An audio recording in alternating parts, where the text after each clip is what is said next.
Welcome to IBTV. Mahashivratri సందర్భంగా విశాఖపట్నం గాజువాక నియోజకవర్గం శీలానగర్లోని శ్రీ శివశక్తి స్థాయి ధ్యాన మందిరంలో ప్రత్యేక పూజలు ఘనంగా జరుగుతున్నాయి. తెల్లవారుజాము 4 గంటల నుంచే భక్తులు తండోపతండాలుగా ఆలయానికి తరలివచ్చి అభిషేకాలు నిర్వహిస్తున్నారు.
ఎస్విఎన్ మూర్తి.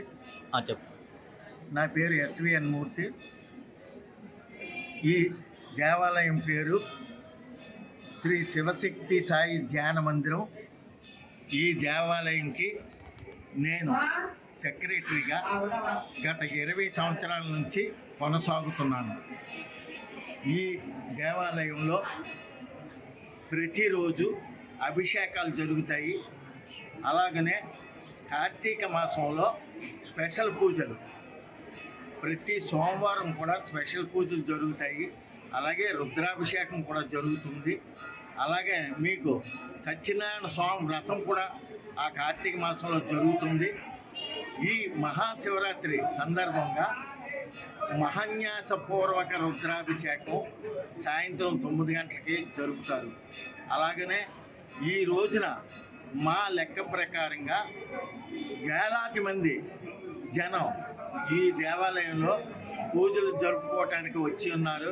మరి వాళ్ళందరూ కూడా భగవంతుడు ఆరోగ్య ఐశ్వర్యాలు కలగజేస్తారని మేమంతా మనసా వాచాకారమైన కోరుకుంటున్నాము. ఇక్కడ మా స్టాఫ్ కూడా మాకు మీదనే బాబా షిరిడి సాయిబాబా వారి దేవాలయం ఉంది. అలాగనే వినాయకుడు, అలాగే సుందరేశ్వర స్వామి, పార్వతీదేవి, అలాగనే మీకు సుబ్రహ్మణ్య స్వామి, సూర్యనారాయణ స్వామి, అలాగే సత్యనారాయణ స్వామి, ఇక్కడ పంచాక్షర ఆలయం అని దీన్ని ఒక నిర్మాణం చేయడం జరిగింది. దీన్ని 2002 నిర్మాణం పూనుకున్నాము, 2004కి పూర్తి చేశాము. అది అందరూ భక్తుల సహాయ సహకారాలతో మా చైర్మన్ గారు శ్రీ కెంగువ ధర్మరాజు గారు వారు పూనుకొని ఈ దేవాలయం పూర్తి చేయడానికి అహర్నిశలా వారి సొంత సొమ్ము కాకుండా భక్తుల వద్ద కొంత కలెక్షన్ చేసి ఈ నిర్మాణం పూర్తి